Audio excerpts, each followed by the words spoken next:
Bueno, que seamos todos bienvenidos en este nuevo estudio de hoy, nuestra meditación. El tema de hoy se titula Las razones del matrimonio, la razón de ser del matrimonio, y esperamos pues que también sea de edificación para todos nosotros.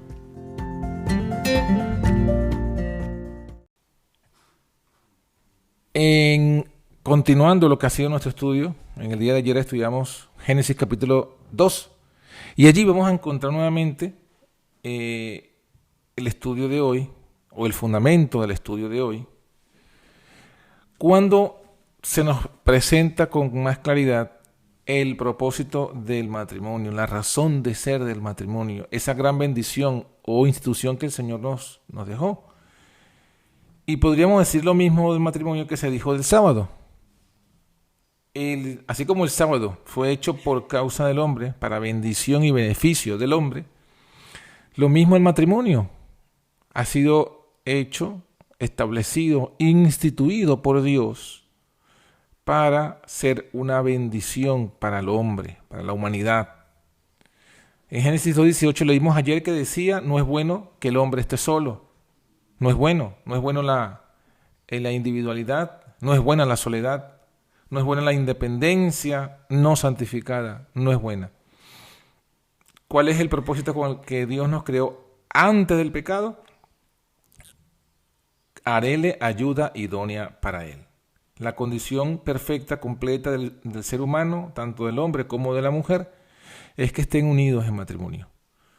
Nunca fue el propósito de Dios que hubiesen hombres o mujeres solos, sino en relación. Por eso dice que el Señor en Génesis 2:21 creó el hombre, hizo caer en sueño a Adán, se quedó dormido, tomó una costilla, cerró la carne en su lugar, de la costilla hizo una mujer, se la trajo al hombre. El hombre entendió y dijo, este es hueso de mis huesos, carne de mi carne, será llamada varona, porque del varón fue tomada.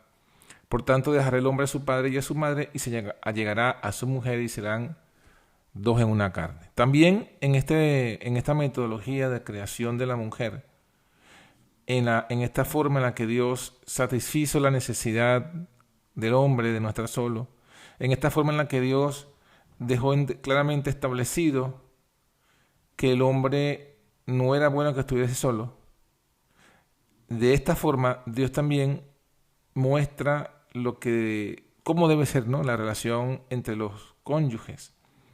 ¿Por qué? Porque Eva fue tomada de la costilla de Adán. Quiere decir, como él mismo lo entendió, hueso de sus huesos, carne de su carne. O sea, es parte de sí, parte de su cuerpo. Parte de su cuerpo, parte de sí mismo. Y por eso dice más adelante, ¿no?, en la Escritura, por allí en Efesios 5:29, ninguno aborreció jamás su propia carne. ¿Por qué? Porque evidentemente su mujer, Eva, era su propia carne, su propio hueso. Ahora, eso también tenemos que entenderlo todos los que somos casados y los que no somos casados también. Todos tenemos que entenderlo, porque esto nos deja el Señor una ventana para que entendamos y por allí entremos y profundicemos y veamos lo que es la humanidad, lo que somos los seres humanos, lo que son la mujer y el hombre. La mujer es hueso del hombre, es carne de su carne, o sea, es parte de su misma naturaleza, es parte de su mismo cuerpo, de su mismo ser. Y como dice aquí la Biblia, como es una realidad, nadie aborrece su propia carne. Nadie dice, oye, aborrezco este dedo, me lo quito, me fastidia, no quiero tener este dedo. O esta pierna, o este pie, no. Por el contrario, quisiéramos no tener que desprendernos de ellos. Siempre estamos con ellos. Y eso nos debe dar una idea muy vaga, pero una idea clara de la relación que tenemos que tener con nuestras esposas, con nuestros esposos. Una relación de amor, una relación de saber que como es parte de nosotros mismos, no hay cabida para el aborrecimiento, no hay cabida sino para el amor. El amor, o sea, bueno, creo que más adelante o en otra ocasión, sí, lo dice en el versículo anterior, Efesios 5:28, los maridos deben amar a sus mujeres como a sus mismos cuerpos. El que ama a su mujer, a sí mismo se ama. O sea que el amor a sí mismo incluye el amar a su mujer, incluye el amar a su marido. O sea, el amor de pareja es amarse a sí mismo, porque somos parte de la misma, del mismo cuerpo. Somos un solo cuerpo, una misma carne. Serán dos en una carne. Entonces, por eso es que el apóstol lo dice, ¿verdad? Y en Efesios 5:25, maridos, amad a vuestras mujeres. ¿Cómo? Como Cristo amó la iglesia. Y se entregó a sí mismo por ella. O sea, todo lo que Cristo hizo por la iglesia y lo que aún hace por la iglesia es un modelo de lo que deben hacer los hombres por sus mujeres. Es la razón de ser del matrimonio. O sea, la razón de ser del matrimonio no es otra que mostrar el amor. El amor entre dos personas, entre dos seres. El amor entre dos personas, dos seres, uno que nace del otro, uno que sale del otro, porque indudablemente no hay forma que podamos negar lo que la Escritura dice cuando dice que la mujer salió del varón. Que la mujer salió del varón porque Dios tomó una costilla del varón y de ahí hizo la mujer. O sea que en un sentido la mujer nace del varón.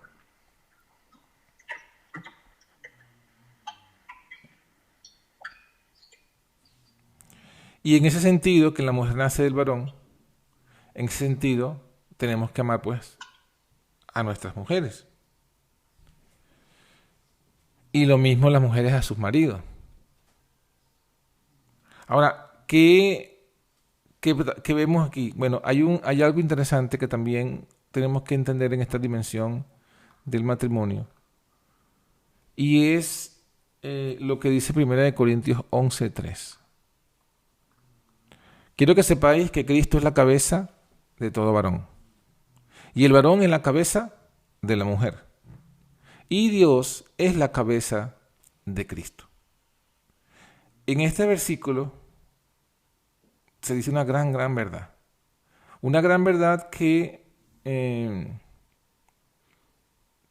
creo que ningún trinitario logra comprender y que nosotros no habíamos comprendido hasta que hemos entendido la verdad de Dios, hasta que hemos entendido quién es Dios y cómo es Dios. Y creo que todavía nos falta aún entender más. Pero lo primero que podemos darnos cuenta en este versículo es que nos está diciendo claramente que la relación que hay entre Dios y Cristo debe ser el modelo que debe regir entre la relación entre esposo y esposa.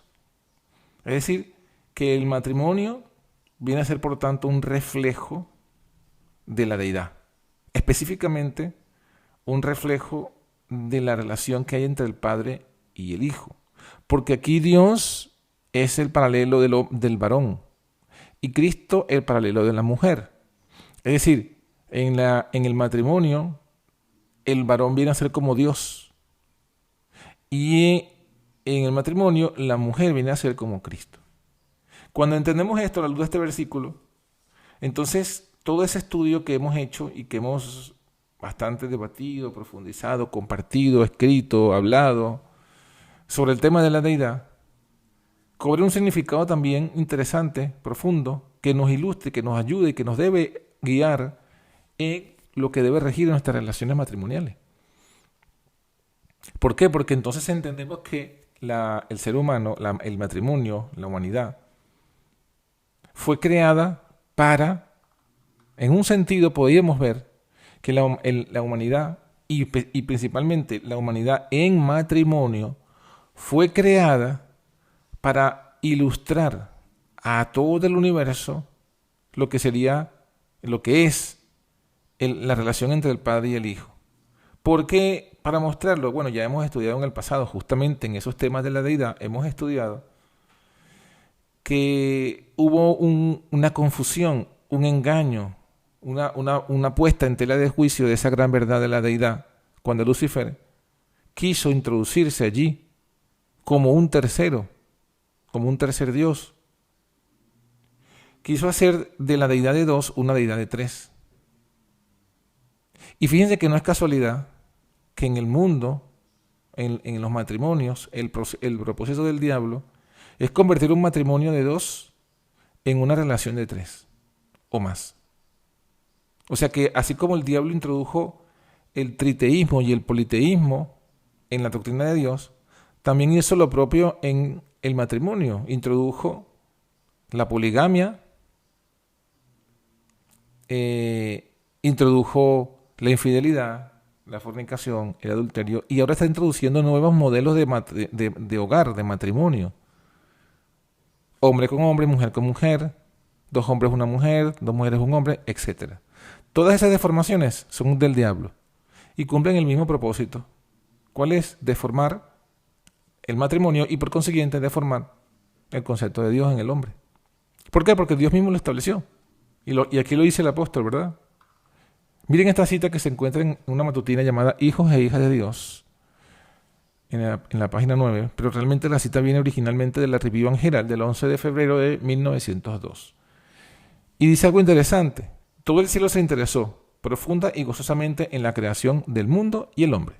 O sea, está hablando cuando el hombre fue creado. Recordemos que el diablo se puso celoso que Dios no le consultó a él en la creación del hombre. O sea que cuando Dios crea al hombre ya había comenzado la rebelión. Entonces, repito, todo el cielo se interesó profundamente y gozosamente en la creación del mundo y el hombre. Los seres humanos serían un nuevo y distinto orden. Un nuevo y distinto orden. Fueron hechos a imagen de Dios y era el propósito del Creador que poblaran la tierra.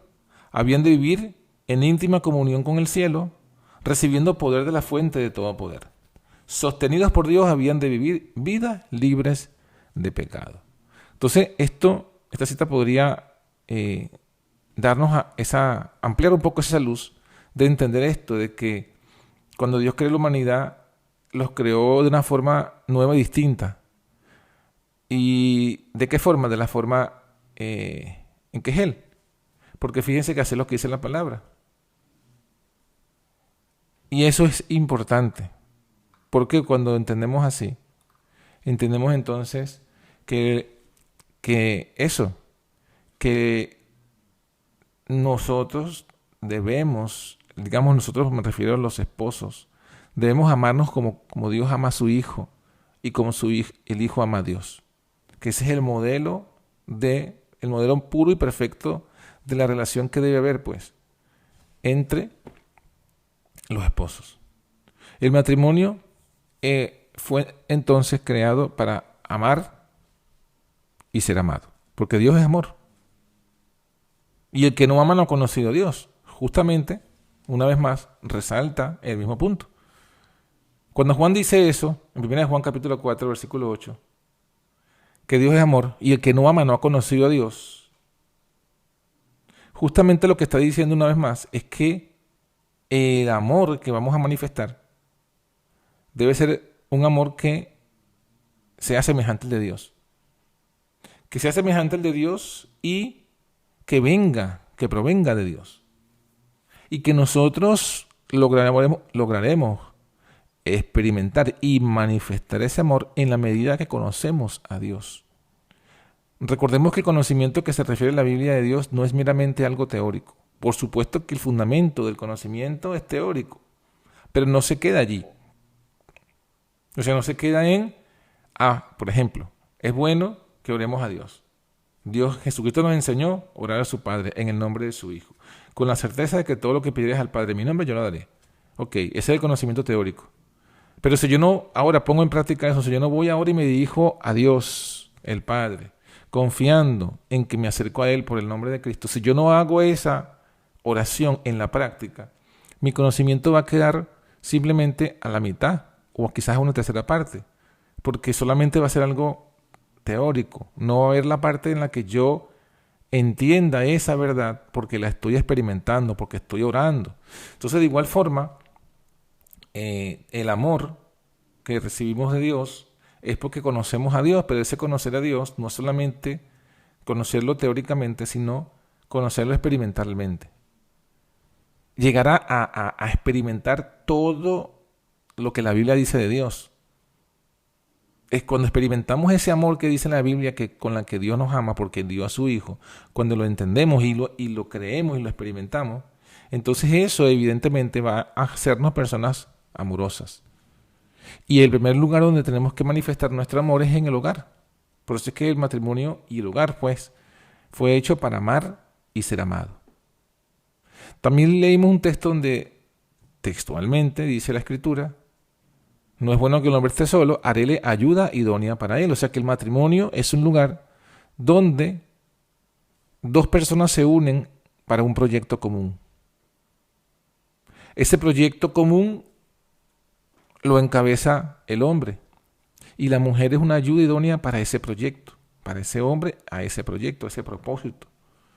Pero ¿cuál es el proyecto común que Dios nos ha dejado a todos los seres humanos? Bueno, ser hechos conforme a la imagen de su Hijo. Manifestar el Evangelio, el amor y el Evangelio, guardar la ley, todas esas cosas son parte de lo mismo. Crecer a la semejanza de Dios. Y en ese contexto, el matrimonio es el mejor lugar para que nosotros justamente lleguemos a ese punto, a ese modelo, y lo manifestemos al mundo. Que es la mejor predicación, como dice Elena de White, la mejor predicación es un hogar cristiano, bien constituido. Es la mejor predicación porque la gente va a entender claramente, lo más que pueden, lo que es el propósito de Dios para la humanidad. Y cuando entiendan lo que era el propósito de Dios para la humanidad, entenderán entonces el mensaje de la deidad, el mensaje de Dios. Conocerán a Dios y a su Hijo Jesucristo. Conociendo a quién, al esposo y a su esposa. Cristiano, viviendo el mensaje. Pues es que cada vez que nosotros no cumplimos con nuestra misión en el matrimonio, entonces nosotros estamos dando una mala predicación. Estamos predicando mal sobre quién es Dios. Y es allí donde tenemos que, pues, trabajar fuerte para que nosotros, cada quien, el hombre, refleje lo que tiene que reflejar y la mujer refleje lo que tiene que reflejar. En tanto que nosotros sigamos los dictados del mundo, estaremos siguiendo los dictados del diablo, porque el diablo es el príncipe de este mundo. Y todas las ideas que trae el mundo sobre el matrimonio, justamente son las ideas del diablo. Entonces, ¿a dónde tenemos que pedir nosotros consejo? ¿A dónde tenemos que ver nosotros para saber cómo tratar a mi esposo, cómo tratar a mi esposa? Bueno, es ahí a la Biblia, es al modelo entre Dios y Cristo. Eso debe ser nuestro modelo. La fuente del conocimiento para poder aplicarlo en mi matrimonio. Y es allí donde tenemos esa lucha, porque el diablo, bueno, ya sabemos, quiere tentarnos, nos tienta, nos quiere colocar. Hay un bombardeo constante de ideología, que no es de ahorita, de toda la vida, de la ideología diabólica sobre el hogar, sobre el matrimonio, sobre lo que debe ser un hombre, sobre lo que debe ser una mujer, sobre lo que debe ser un esposo, lo que debe ser una esposa.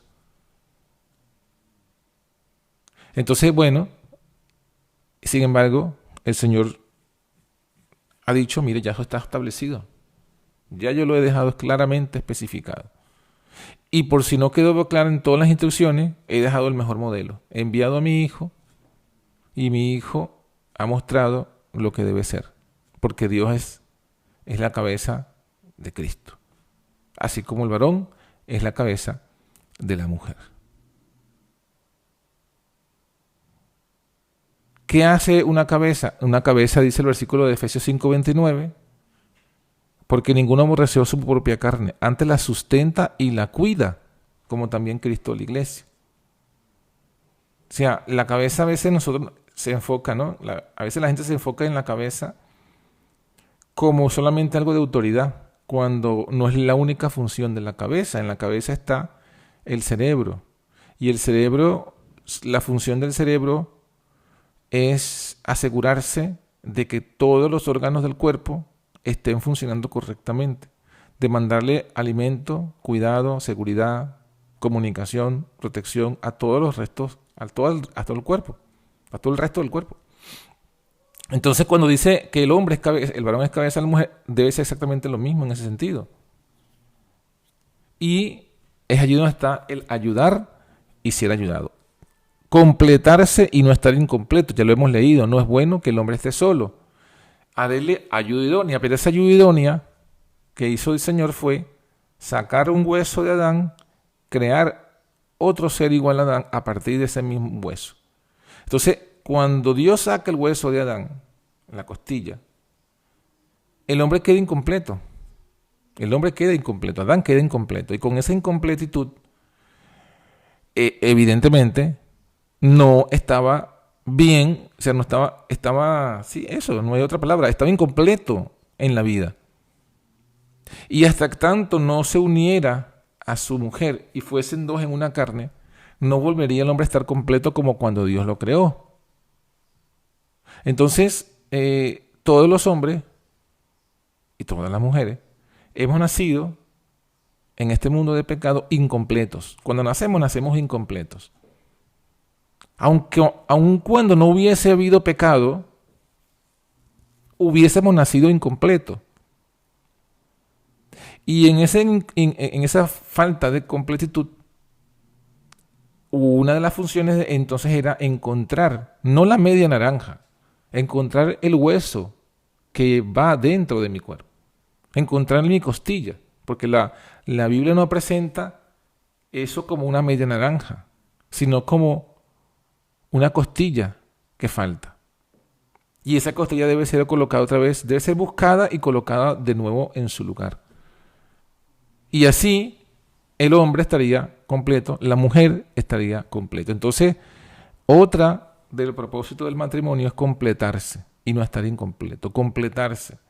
O sea, nosotros tenemos que entender que el completarse o complementarse, que son sinónimos, no significa que estás en pecado. O sea, no es que Adán, como no estaba incompleto, era porque había pecado. No, acabamos de leer que Adán estaba incompleto antes de que entrara el pecado al mundo. O sea que no es sinónimo incompleto con en pecado. No. Significa simplemente que el ser humano va en desarrollo y en ese desarrollo necesita completarse, complementarse. Y, por tanto, eso es el matrimonio, ayudarse y complementarse. Y en ese contexto, una vez más, entra el propósito. ¿El propósito? Bueno, así como hemos leído, la mujer es la ayuda idónea del hombre, se deduce que hay un propósito. Dios tiene un propósito para cada matrimonio. Y es deber del matrimonio entender cuál es su propósito, cuál es su ministerio, vamos a decirlo así, para que lo entendamos mejor. ¿Cuál es el ministerio de cada matrimonio? Y entendiendo, entonces deben ambos asumir ese llamado, ambos en el hogar, el esposo y la esposa. Ambos aceptar ese llamado de Dios y ambos ayudarse y complementarse para alcanzar juntos ese propósito. Ese propósito que Dios los estableció. Y otro propósito del matrimonio, o razón de ser, es para crecer juntos y descubrir juntos. Fíjense que Adán, cuando fue creado, no fue creado sabiéndolo todo, ni fue creado con el cerebro ya lleno de información. ¿Lo vemos en qué? En que Dios les trajo los animales y le dijo, bueno, ponles nombre.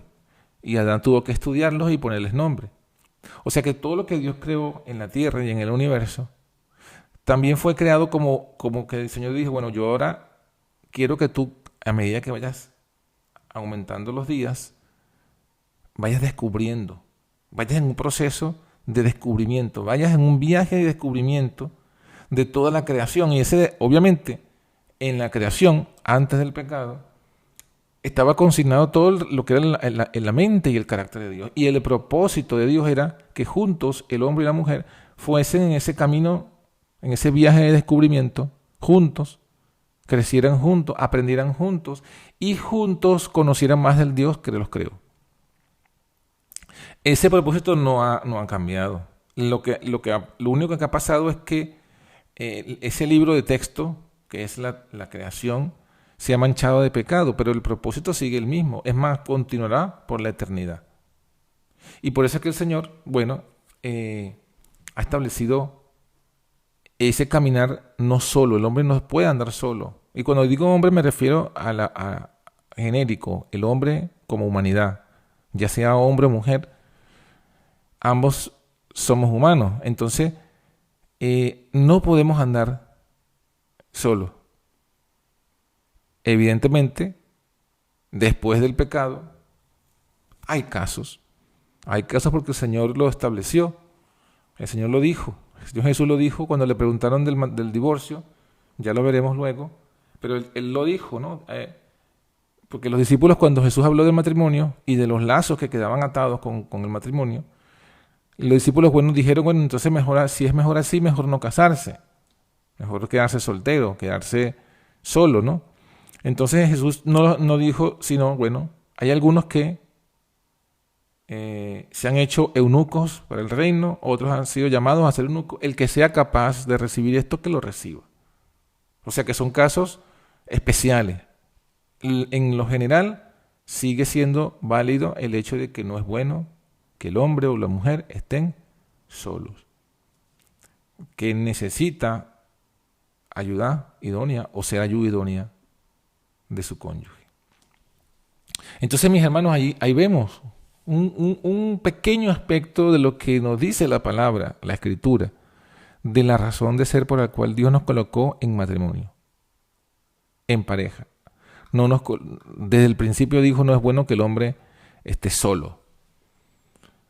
Y dice aquí otra cita interesante del libro El Hogar Cristiano, en la página 21, cuando se reconocen y obedecen los principios divinos en esta materia, el matrimonio es una bendición. Salvaguarda la felicidad y la pureza de la raza. Satisface las necesidades sociales del hombre y eleva su naturaleza física, intelectual y moral. Fíjense, aquí está contenido todo lo que hemos dicho. El matrimonio es una bendición, primero y principal. ¿Por qué es una bendición? Bueno, salvaguarda la felicidad, porque justamente Dios creó todo para que fuésemos felices. Y el matrimonio es una de estas creaciones. Dice, la felicidad y la pureza de la raza. O sea, está hablando, obviamente no descontextualicen esta expresión, la pureza de la raza está hablando de la pureza moral, de la pureza espiritual. O sea que cuando se obedecen los principios divinos en el matrimonio, cuando se siguen los consejos, las pautas que Dios estableció y las personas se unen, no por pasión, no por obligación, sino siguiendo los principios divinos, cuando se unen, entonces hay una pureza, o sea, se beneficia. Bueno, hay un texto que lo dice, y vamos a buscarlo, porque no lo traje aquí, pero yo sé cuál es el texto. El texto dice que la mujer santifica al marido. Y ahí está esa expresión. Esa es 1 Corintios 7:14. Voy a copiarlo para agregarlo aquí a esta cosa que estoy escribiendo. Dice, porque el marido infiel es santificado en la mujer y la mujer infiel en el marido. Pues de otra manera vuestros hijos serían inmundos, pero ahora son santos. Entonces está diciendo que hay una bendición, a pesar, porque aquí está hablando, este versículo está hablando del caso donde, están unidos en yugo desigual. Están unidos en yugo desigual, ¿por qué? Porque está hablando en el caso de que alguien conoce el Evangelio después de estar casado. Entonces dice, bueno, el marido no deje, y eso también lo veremos cuando hablemos del divorcio, ¿no? No deje la mujer a su marido, porque el marido infiel es santificado en la mujer. O sea que la influencia, cuando uno de los dos cónyuges abraza el evangelio y el otro no, a pesar de todo eso, igual hay una bendición. Si el cónyuge fiel a Cristo sigue siendo fiel en todo, entonces trae santificación al hogar, al marido o a la mujer infiel. Infiel, ¿qué quiere decir? Incrédulo. El cónyuge cristiano trae santidad al cónyuge no creyente. Es lo que está diciendo el versículo. Trae principio de santidad y hay una bendición. Quizás no la perfecta, pero comienza a haber una bendición.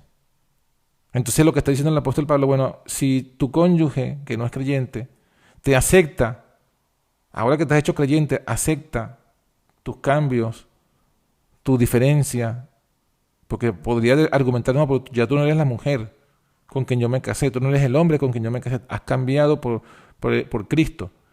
Pero si a pesar de eso igual te acepta, entonces dice el apóstol, no los abandone, porque hay una bendición para ese cónyuge incrédulo.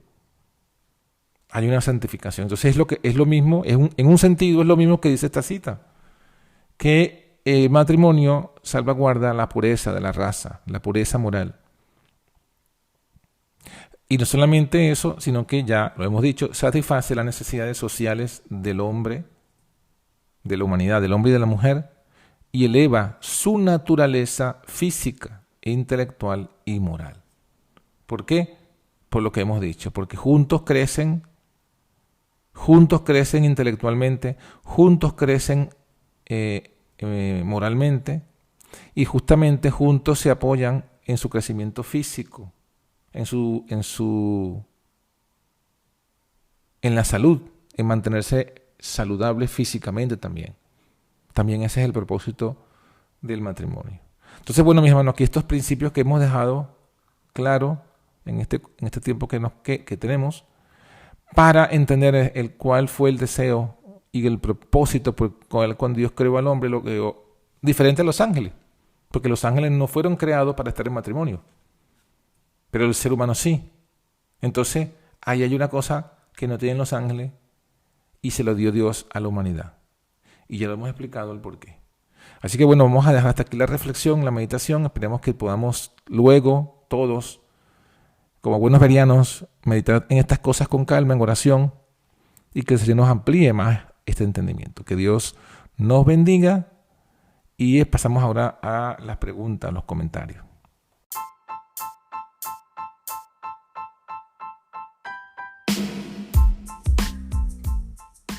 Y así finaliza por hoy nuestro podcast. Somos la Antorcha Profética. Te invitamos a que nos sigas en nuestras redes sociales y en nuestra página web, antorchaprofetica.com. Que Dios te bendiga.